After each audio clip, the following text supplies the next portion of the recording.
Hello, welcome to Setting the Scene. I'm your host, David. Now, in today's Setting the Scene, I'm going to build a chaotic scene. Not really had demons on the channel before, I think only twice. And because I'm borrowing Dan Porter's models, he's got a ton of word bearers, and attached to those word bearers are a load of demons. So there's Bloodletters of Khorne, there's Plague Bearers of Nurgle, and then we've got a big Great Unclean one here. So it's the 40k range, and obviously the Forge World Great Unclean model, Great Unclean one model, and I just want to do a scene. First of all, the building is going to be slightly different. I'll talk through that as I go through it. But also as well, I want to do some demons because I've just recently purchased an amazing demon army from Dan Wheeler at 1K Sun. And I'm really excited to get hold of a demon army because there's not enough demons been on the channel, as I mentioned before, and the rules are quite complex. So as of purchasing that army, I want to do some kind of like walkthroughs with the army and stuff in terms of rules, because they're very hard about how they interact, I think, with some models and various other bits and bobs. So we do a really great tutorial on that, and that'll also help me to learn the rules as well. And then when we can go back to filming normal games, we'll have a load of demon games on. So that'll be really exciting. So I thought, as sort of a bit of a celebration, I'll do a demon scene, and I kind of had the idea of making the building different because at the moment I'm looking at lots of different houses to rent in New Zealand. So I'm constantly on websites looking at rental properties. I watch a lot of Grand Designs and small space shows and that sort of thing. And I love watching architecture and buildings come up and self-builds and that sort of thing. And one thing I've noticed that sometimes houses can be quite normal on the outside, but then on the inside they've got the person's personality, or they've got a different kind of interior than you would expect from the exterior. So I'm going to try and do that today in this board build, but then also want to showcase the demons, as I said. So we're going to try and incorporate some of these creepy looking trees and the demons. I'm not 100% sure how I'm going to do that, but I think once I've built the building structure, we can then look at where we put the demons into the picture. But I also wanted to have a couple of Space Marines in there, and then we've obviously got the two models here. We've got someone with a massive chainsword, an Eviscerator, I think they used to be called. Whether they're called that now in the new rules, I'm not 100% sure. And then we've got a Psyker there with a staff. So lots and lots of elements. We've got some scenery from Wargaming, Unreal Wargaming Studios. I've got some black aggregate, aquarium aggregate. I've got some cream or orangey aggregate. I've got some stone as normal. I've got my sand my salt, because we are still in January, so we're still continuing the Winter Wonderland theme, which I think will work really well in this scene, because when you read the books, you know, you get that frost rind, don't you, as the demons kind of appear into the real space and everything goes a bit frosty and cold. So I think that'll work really well. I've got some creepy trees. Now, these are the Games Workshop trees. They are brilliant. And I've got about 30 of them, because I imagine doing a foresty kind of board a long time ago, nearly 18 months ago. But again, it goes back to the problem with doing green boards and fixing them in place and stuff. And I had real troubles trying to paint them. So all of these are different colours, but they're going to be right in the background, so you won't see the colour difference. But yeah, I would love to do something with them in the future. Top for that. And then I've got these items here. So these are tiling details for bathrooms. And I use this in the Prospero board I built with the large pyramid featuring Dan and Pete, Space Wolves versus Thousand Suns, and I used it as a really great detailing aspect to kind of represent Tizca. I think it worked really well. It was a very popular video, some good photos on there. So if you haven't seen that video, it is on YouTube, but obviously if you're a subscriber to the website, you've seen it already, that's fine. And there are loads of pictures on the Instagram page, of course. And then I've got these cream tiles. Now, the reason why I've got cream tiles is because I think the buildings in 30k are quite boring and drab, which is good. We love that. But I think sometimes, you know, the occupant might have been on holidays before all the war kicked off and before Horus started to usurp his father. Maybe he's gone on nice holidays on one of the planets on some far-flung holiday destination, and he's gone back to his house and thought, my home looks really drab. I'm working for the administratum all day long. it'd be nice to come back to a little bit of holiday. So he's imported, maybe he's a wealthy kind of importer or ship's crew or whatever, and he's imported this stone and he's had it fitted by 30k style tilers into his new accommodation. So it looks drab on the outside and boring because that's just the way it is in the imperial cities. But on the inside, he's got a little piece of his holiday home. It's a very tenuous link, I know. And it looks lovely inside. So when I do the photo, although it will look an absolute mess all around the thing, we're only going to literally focus on the inside of the building. So that's where the difference is here and with the tiles. And I'll show you how I use this detailing, because it in my head, it looks really cool. Oh, God. All right, so first things first, I've got a top camera. So I've had to mark out the center of that camera, and that's where I'm going to put the join in my tiles, which I'll show you in a second. So let's get all these lovely models out of the way on all my various aggregate. I did build this downstairs in the garage very quickly, just kind of laid the tiles out and the detailing things and these buildings just to get a rough idea about what it might look like. Still haven't decided totally on what it will look like, but we'll give it a whirl.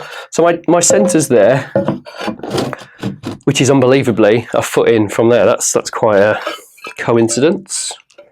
We're not worried about that chip tile. So what I want is, because the footprint of the building is much smaller than the tiles space that I've got, I want the join to be right in the centre of the building rather than sort of have it a bit offset. But I might change that in a second.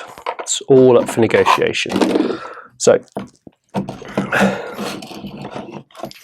now my plan is to have this guy kind of at the back here, but a bit higher. So the photo will be framed from the models moving through the scene, oversaw by this big demon, the big great unclean one. But I really want to include this detailing aspect. So it's going to be a bit tricky because I haven't got the room to do it with. Okay, what we'll do then,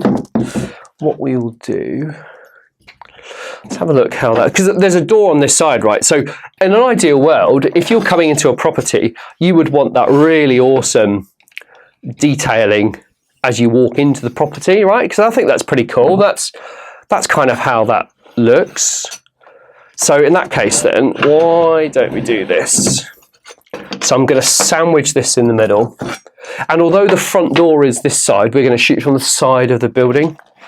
So that needs to be moved over.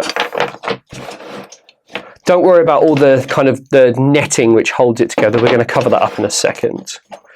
So what's really important to me is that you can probably see from this camera up here that these lines kind of work together, and I don't want that chipped tile there. So I'm going to change that for a nice, fresh, crisp tile.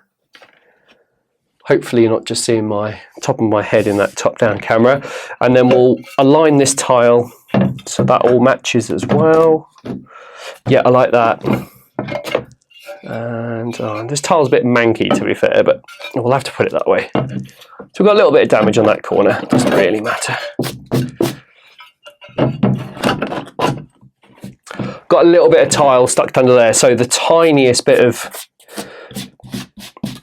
stone or whatever chip kind of sets these off, which is not good. You know, an alternative, you can tile your entire 6x4 or your 4x4 with these cream coloured tiles, because it just makes a real big difference in the contrast to the colour of the board. So hopefully you can see that in the top-down camera. We've got the lines here which meet beautifully, and if I show the top-down camera here, that's our front door, and I'm going to rotate that so the door is kind of on the way in. But we're not too worried about that because we're not going to shoot any of the outside photos. So we're not too worried about all this stuff here because we're not going to take the photo here. I think that's about centered. It's about there. It's hard to get it perfect. Oh, we want a door there, don't we? Oh, yeah. Okay, cool. All right, that's fine. So I think that looks good, but I'm going to take them off just for a second. And all I'm going to do is I'm going to use this light coloured aggregate to fill in where the grout would be on these tiles. So this just helps it make it a bit more believable. And the only one thing about filming this board today is because we're going to use lots of different colours of aggregate, there's going to be a lot of wastage here because I can separate the salt from the two aggregate colours, but I can't separate it. I can't separate the two colours.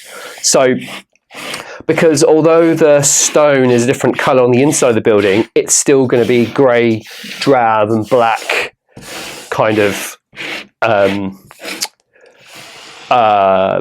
rock and stone and stuff on the rest of the outsides of the building. So unfortunately, these will get wasted, but I do have quite a lot.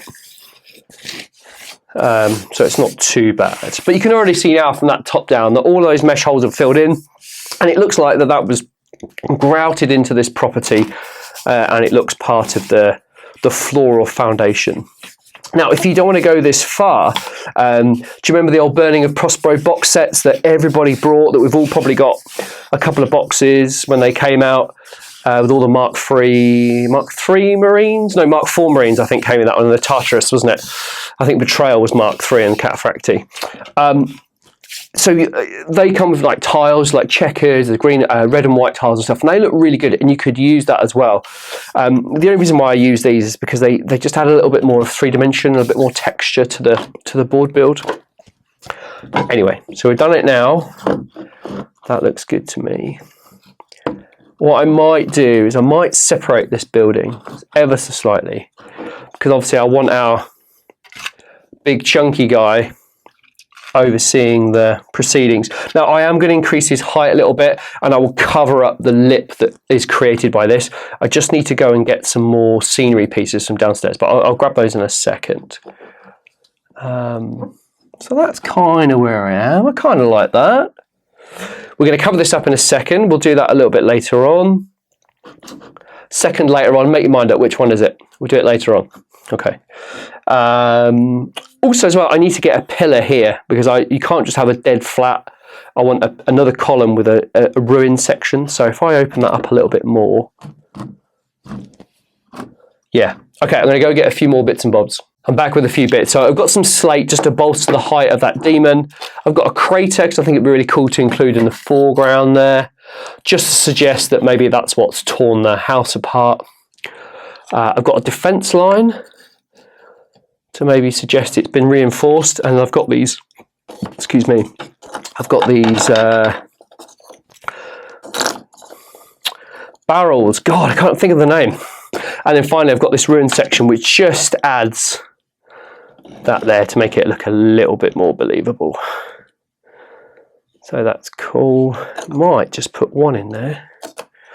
Can we increase the width of that just a touch? We don't want to go too crazy. Yeah, I like that. That looks good. Do you know what? I'm going to add the rounded section off that. There we go. So that looks really good. So I'm quite happy with how it looks so far. We've got a really big job now to try and blend all of these textures in together. So it's quite a bit of work to do. You've seen me do this all the time. I'm going to speed this next section of the video up, because you probably don't need to watch me do it all over again.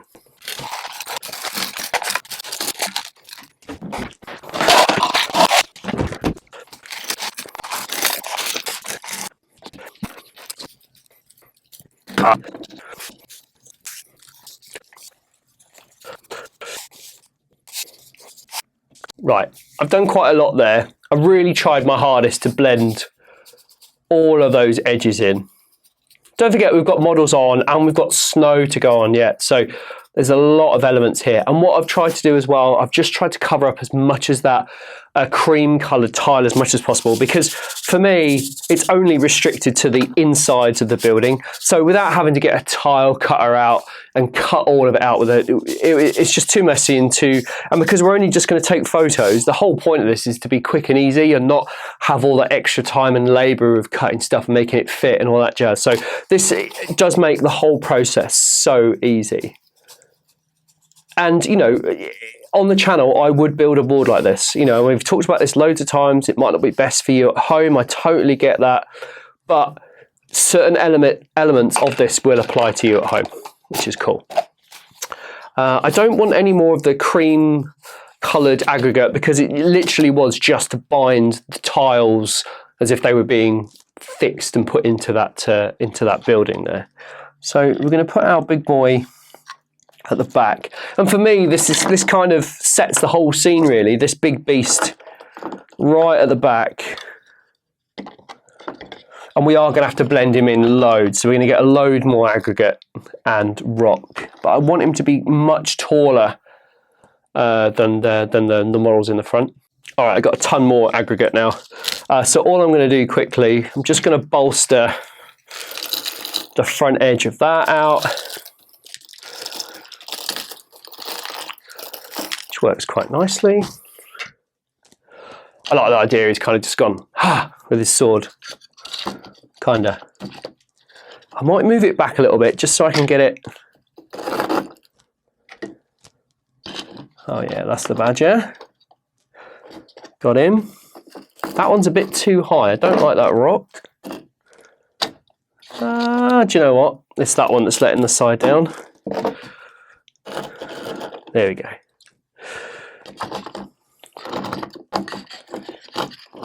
We're getting close. Okay. Now we'll just rack up the front of that with a ton of rock. Almost like it's spilling into the building. And now I'm going to flood the area with aggregate. Like so. I'll try and cover his base. And don't forget, we'll have models in the foreground and we'll have snow on there as well. It's kind of up to his guts in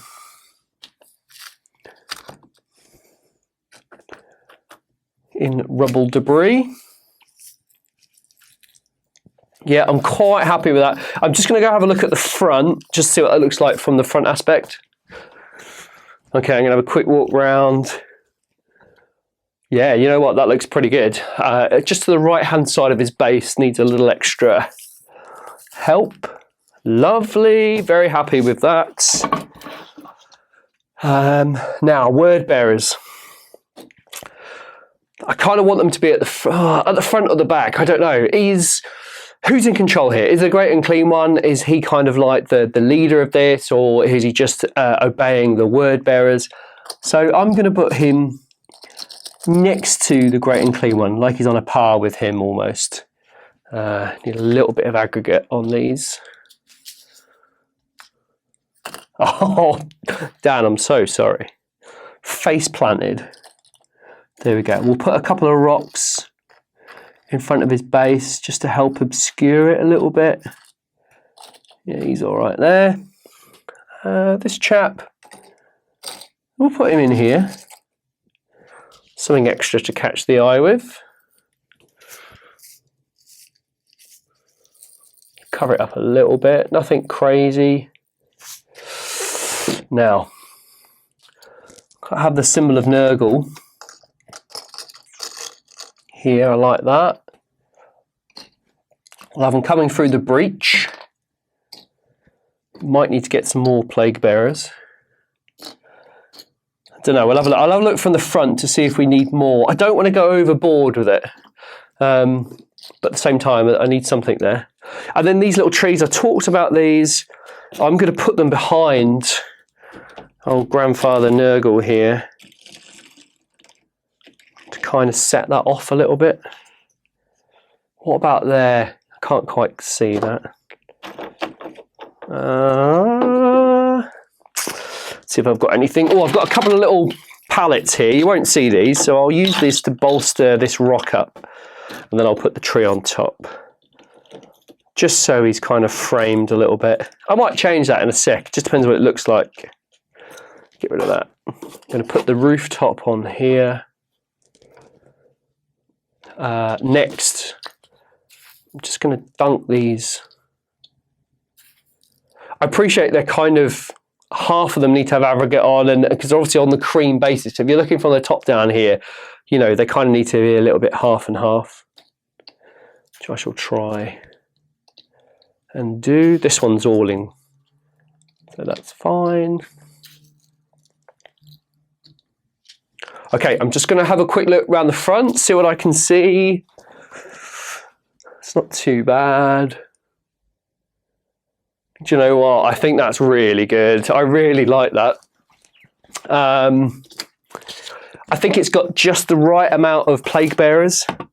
And I love how the trees are kind of surrounded by the Great Unclean One. It looks very cool. And he's made a hole suitably large enough to force himself through there. And then the little spot of red and green, which work really well together on the blandish background. I think it looks really good. And if we have a look at the top down, yeah, I think it looks pretty cool. I would say that I built it, but what I'm going to do now is I will take a ton of photos with a black background. I might put the green screen back up and maybe just put like a moody sky or something on the background. I don't know. It depends how much time I've got today to finish that off, but I'll take a load of photos and I will include them all at the end of this video as I normally do. So that's today's setting the scene. I really hope you enjoyed it. I think there are some really key points you can take away from this and apply to your own battlefields. And let's not forget, Dave Taylor did an amazing photo of Abaddon on his Instagram page. I think it's at Bane of Chaos. I'll put his link on the bottom. I'll put a little snapshot of his thing tomorrow on the bottom there. It looks really good, and you know, he just fiddled around with his camera for a couple of hours, took a photo, bomb, and it looks really, really good. So if you're inspired like Dave, you know, please take the photo, stick it up on your Instagram or your social media, whatever, tag me and we can all have a look at it, and I'll promote you as much as I can. So that's it. Thank you so much for watching. I really hope you've enjoyed this video. I will see you in the next setting the scene. One thing to add is that all of the cream color tiles I completely covered in the black aggregate, as when I was taking photos, I found it really difficult to kind of crop out the cream tiles. So making it all black certainly made the whole process a lot easier.